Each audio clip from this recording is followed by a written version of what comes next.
नमस्कार जी, मैं दीपक सोलंकी अपने YouTube चैनल में आपका स्वागत करता हूं। तो हालात तो चल ही रहे हैं भाई, उनके साथ हम लोग जीना पड़ेगा और जीना पढ़ना सीखना ही पड़ेगा।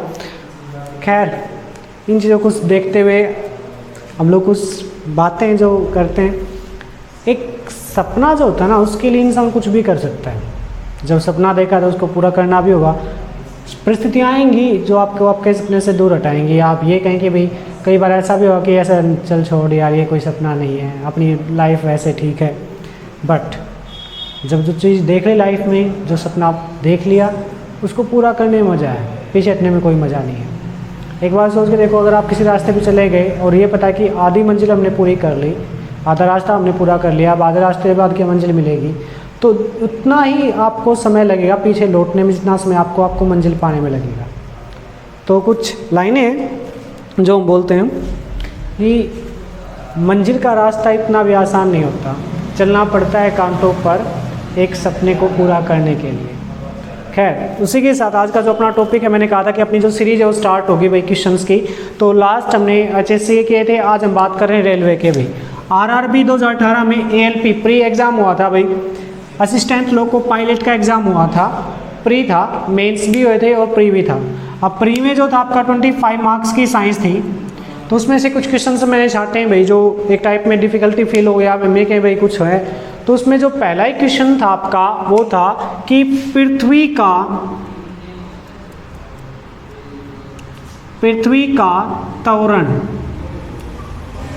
त्वरण मीन्स से एक्सेलरेशन कहा जाता है भाई, अधिक होता है।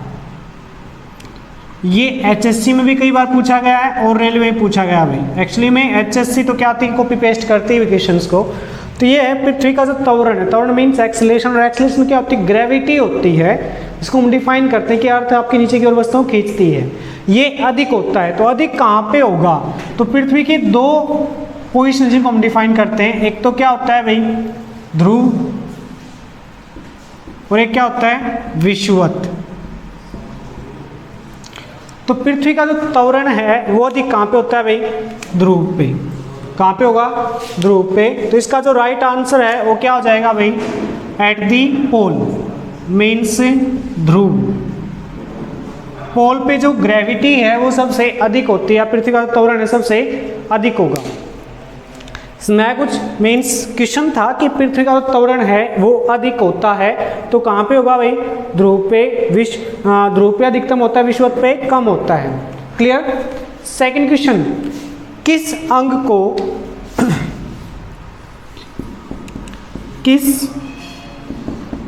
को शरीर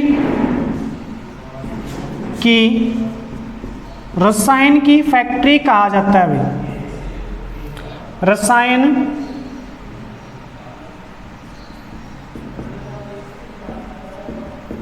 फैक्ट्री कहा जाता है। देखो, रसायन की फैक्ट्री जहां पे पूरे आपके रसायन बनते हैं, हम ये कह सकते हैं। तो अपने पास में जो ऑप्शन थे वो क्या थे भाई, फर्स्ट था आपका प्लीहा सैपलिंग, दूसरा था अस्थि मज्जा बोन मैरो, तीसरा था यकृत, चौथा था भाई किडनी।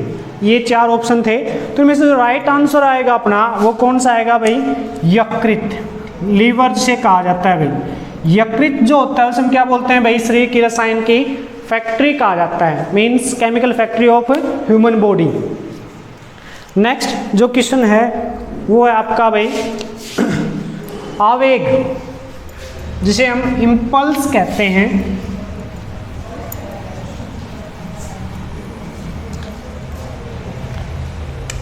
आवेग इंग्लिश में बोलते हैं भाई इसे इम्पल्स का SI मात्रक। हाँ भाई, अब ये SI मात्रक मैंने सिखाए थे, जब अगर फिजिक्स के आपने फर्स्ट वीडियो में देखी हो तो मैंने बताया था उसमें कि मात्रक बनते कैसे हैं। आपको फॉर्मूला याद होना चाहिए, मात्रक अपने आप बन जाएगा भाई। तो आवेग का जो फॉर्मूला है मीन्स इम्पल्स जो होता है I, वो किसके इक्वल होता है भाई, force means F into T, या हम ये कहें भाई बल गुणा समय। क्या होता है, बल गुणा समय। तो यही से इसका ऐसा ही मात्रक बनेगा। अब ये बताओ बल का क्या होता है भाई, न्यूटन, समय क्या होगा सेकंड, तो इसका ऐसा ही मात्रक क्या हो जाएगा भाई न्यूटन सेकंड, क्या हो जाएगा न्यूटन सेकंड। नेक्स्ट, ट्रेन के डिब्बों में ब्रेक लगते हैं भाई। हाँ भाई सबसे इंपॉर्टेंट क्वेश्चन है और ये पूछा भी जाता है एक्चुअली में, इससे रिलेटेड क्वेश्चन तो आपका पूछते ही पूछते हैं। ट्रेन के जो डिब्बे होते हैं उनमें जो ब्रेक अप्लाई होते हैं किसके कारण आते हैं, ट्रेन के डिब्बों में ब्रेक, तो वहां पे क्या होता है वैक्यूम ट्यूब होती हैं। जो आंसर है इसका वो क्या आएगा भाई वैक्यूम ट्यूब, क्या होती है भाई वैक्यूम ट्यूब होती है। इसके कारण क्या होता है ब्रेक अप्लाई होते हैं किसमें, ट्रेन के डिब्बों में। मतलब इंजन जो ब्रेक अप्लाई करता है और ट्रेन के डिब्बों तक पहुंचता है भाई किसके कारण, वैक्यूम ट्यूब के कारण।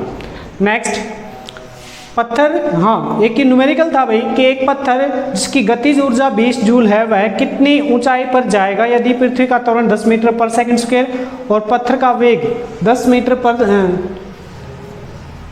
पर सेकंड हो।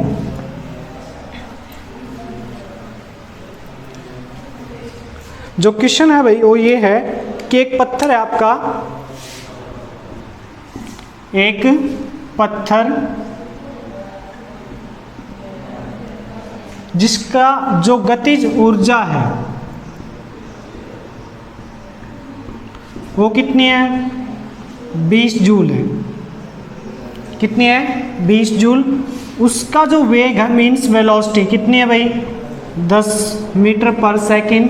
जो ग्रेविटी है वो आपको कितनी लेनी है भाई 10 मीटर पर सेकंड स्क्वायर। तो ये कितनी ऊंचाई तक जाएगा, मीन्स हाइट बतानी हमने कि हमने एक पत्थर उछाल दिया भाई 10 मीटर पर सेकंड की गति से, तो ये कितनी ऊंचाई पर जाएगा। तो यहाँ पे रिलेशन देना भाई दोनों के बीच में। आपको पता है कि एनर्जी क्या होती है भाई कांस्टेंट होती है, मीन्स उनका जो समय क्या रहेगा जीरो है, किसका काइनेटिक प्लस पोटेंशियल, मीन्स गतिज ऊर्जा प्लस में स्थितिज ऊर्जा, दोनों का जो समय क्या रहता है भाई स्थिर रहेगा। तो इनके फॉर्मूले अगर आपको पता है गतिज का क्या होता है भाई 1/2 mv स्क्वायर प्लस में g mg h is equal to 0। अगर मैं इसको इस साइड में लेके जाऊं तो मेरे पास वैल्यू क्या बनेगी 1/2 mv स्क्वायर माइनस mgh, तो m से m कैंसिल, तो अपने पास वैल्यू जो बनेगी क्या बनेगी 1/2 v का स्क्वायर माइनस gh। अब यहाँ पे h निकालना है आपको, तो h की जो वैल्यू है क्या आएगी भाई यहाँ से, तो h किसके इक्वल आ जाएगा h is equal to 1/2 v का स्क्वायर बाय g, ये है, और किस में भाई माइनस में। तो यहाँ पे वैल्यू क्या बनेगी अपने पास भाई v कितना है 10, gv कितना है 10, पुट करिए भाई फॉर्मूला यहाँ पे 1/2 इंटू में 10 का स्क्वायर डिवाइड बाय 10 h, तो कितना आ गया 1/2 गुना में 100 बटे में कितना भाई 10 कैंसिल, ये कितना आ गया 5, तो वैल्यू जो आई कितने आ गई भाई 5 मीटर। यानी कि अगर हम एक पत्थर को फेंकेंगे तो कितनी ऊंचाई पर जाएगा भाई 5 मीटर ऊंचाई पर जाएगा। क्वेश्चन दोबारा सुन लीजिए भाई, एक पत्थर था जिसको 10 मीटर पर सेकंड गति से ऊपर फेंका गया, यदि पृथ्वी का त्वरण है कितना हो 10 मीटर पर सेकंड स्क्वायर हो, ग्रेविटी इतनी है तो कितनी ऊंचाई पर जाएगा, तो कितनी पे जाएगा भाई वो 5 मीटर। रिलेशन देना दोनों बीच किसमें गतिज ऊर्जा और स्थितिज ऊर्जा में। समझ में आ गया आई थिंक। अगर फिर भी ना समझ आया तो कोई दिक्कत नहीं, आप लोग क्यूरी कमेंट बॉक्स में लिख सकते हैं भाई। नेक्स्ट भाई जो नेक्स्ट क्वेश्चन है,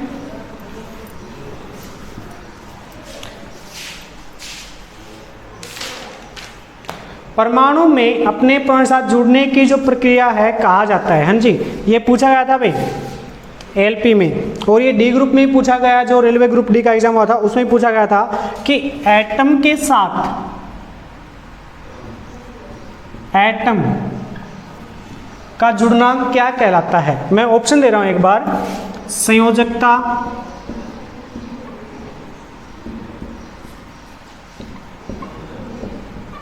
परमाणु विकता,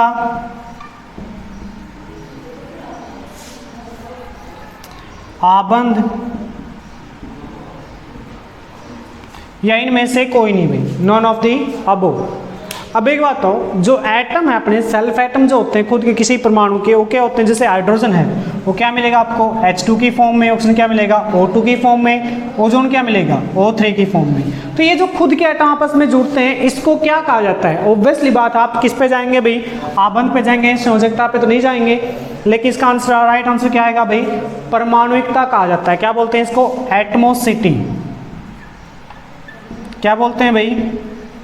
एटमोसिटी मीन्स परमाणुिकता, यानी कि जो किसी भी कोई भी एलिमेंट है उसके परमाणु जो आपस में मिलते हैं, जुड़ते हैं और नेचर में पाए जाते हैं, तो उसे हम क्या बोलते हैं भाई, परमाणुिकता या एटमोसिटी कहा जाता है। नेक्स्ट, विद्युत संचालन के लिए कौन से इलेक्ट्रॉन उत्तरदायी होते हैं? हाँ जी, एक जो एटम होता है उसमें 2 टाइप के इलेक्ट्रॉन होते हैं जिनका हम जिक्र करते हैं भाई।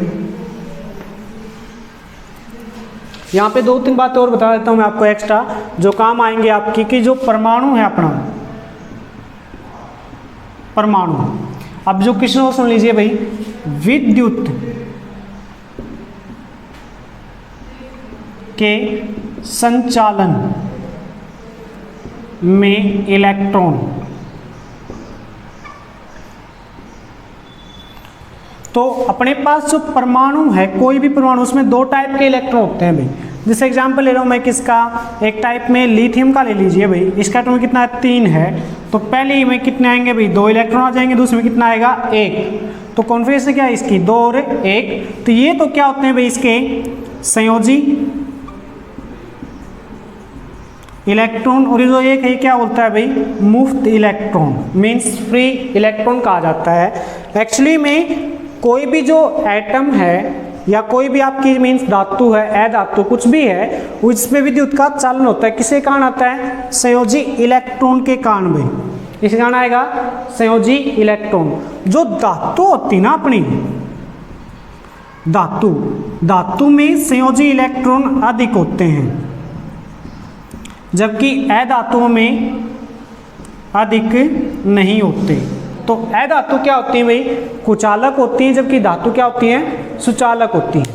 समझाया कुछ? मीन्स किसी परमाणु में विद्युत संचालन के लिए इलेक्ट्रॉन उत्तरदायी होते हैं, तो कौन से होंगे अपने, संयोजी इलेक्ट्रॉन। कौन से होते हैं, संयोजी इलेक्ट्रॉन। नेक्स्ट भाई, हाइड्रोलिक ब्रेक किस सिद्धांत पर कार्य करते हैं?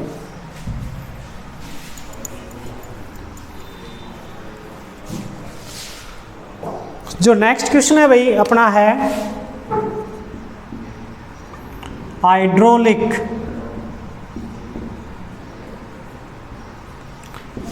ब्रेक किस सिद्धांत पर कार्य करते हैं? हाँ जी, हाइड्रोलिक ब्रेक किस सिद्धांत पर कार्य करते हैं?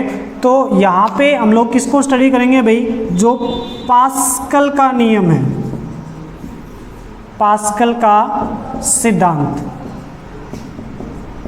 पास्कल का नियम, इस सिद्धांत पे कार्य करते हैं कौन, हाइड्रोलिक ब्रेक।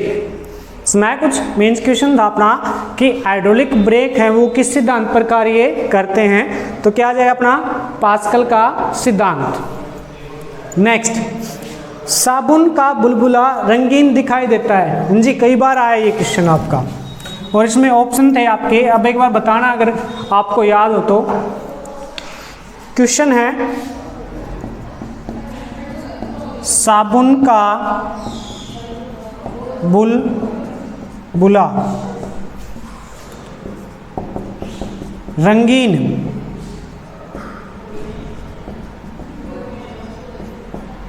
दिखाई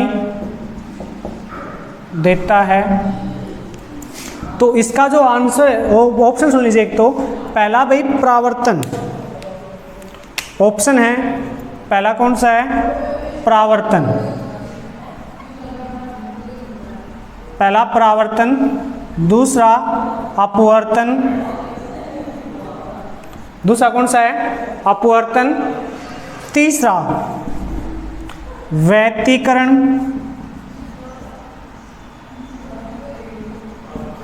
चौथा कौन सा है भाई? प्रकीर्ण।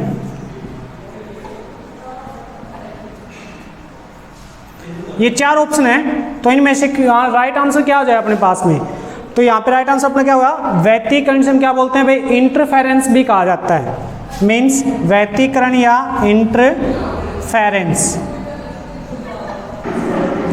साबुन का बुलबुला रंगीन दिखाई देता है किसके कारण?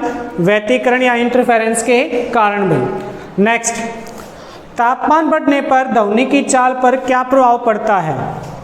हाँ जी, नेक्स्ट क्वेश्चन है भाई,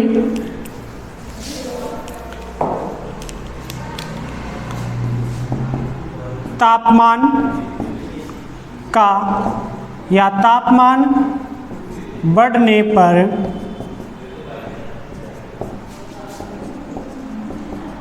ध्वनि की चाल। अगर हम तापमान बढ़ाएंगे तो ध्वनि की चाल क्या होगी? ये बात सोचिए भाई, अगर तापमान बढ़ेगा तो जो कण है दूर दूर होंगे। अब कण अगर दूर दूर होंगे तो फिर क्या होगा? ध्वनि जो है वो कणों के माध्यम से गति करती है। अब कण अगर दूर हो तो क्या ध्वनि की चाल कम हो जाएगी, तो मीन्स क्या हो जाएगी भाई? घट जाती है। राइट आंसर क्या होगा भाई? घट जाएगी। मीन्स जब तापमान बढ़ाएंगे तो ध्वनि की चाल क्या होगी? घट जाएगी। तापमान घटाएं ध्वनि की चाल क्या होगी? बढ़ जाएगी। नेक्स्ट, क्या हो गया? एलईडी किस सिद्धांत पर कार्य करता है? एलईडी किस सिद्धांत पर कार्य करता है? एलईडी लाइट इमिटिंग डायोड कहा जाता है इसको। तो इसका जो सिद्धांत है वो कौन सा है भाई? प्रकाश का कणीय प्रभाव। प्रकाश का कणीय प्रभाव मीन्स फोटो इलेक्ट्रिक इफेक्ट। तो सिद्धांत कौन सा हो जाएगा? प्रकाश का कणीय प्रभाव या फोटो इलेक्ट्रिक इफेक्ट। दोस्तों ये कुछ क्वेश्चन थे जो आज हम लेके आए। अपनी सीरीज ऐसे ही चलेगी भाई, मैं वीडियो डालता रहूँगा। प्लीज़ वीडियो को जितना हो उतना सपोर्ट कीजिए and like and subscribe my channel. जय हिंद, जय भारत।